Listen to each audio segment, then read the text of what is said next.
ఒక మనిషి ఒక ట్రామా, ఒక భయం కలిగినప్పుడు ఏం చేస్తాడో ఎట్టు పోతాడో కూడా అర్థం కాదంట.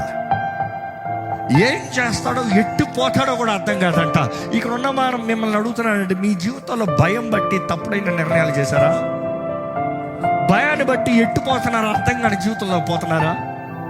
భయాన్ని బట్టి దేవుని చిత్తాన్ని వెతికాను అనుకుంటూ, దేవుని వెంబడిస్తున్నాను అనుకుంటూ, ఏదో జరగకూడని ఒక సంఘటన జరిగిన వెంటనే నువ్వు ఆశపడింది జరగకుండా విరోధంగా నీకు లేచినప్పుడు ఎక్కడికో చోటకి దాక్కుపోదాము, పారిపోదాము అని పారిపోయారా? ఎందుకంటే భయం మనల్ని అనేక సార్లు దేవుని మార్గం నుండి విరోధంగా తీసుకెళ్తుంది. భయం అనేది మనల్ని అనేక సార్లు మన జీవితంలో గ్రహింపలేని కార్యాలని అకస్మాత్తుగా జరిగిస్తుంది. Consequences will not be calculated. భయానికి చూడండి, నేను చచ్చిపోతానా అంటాడు.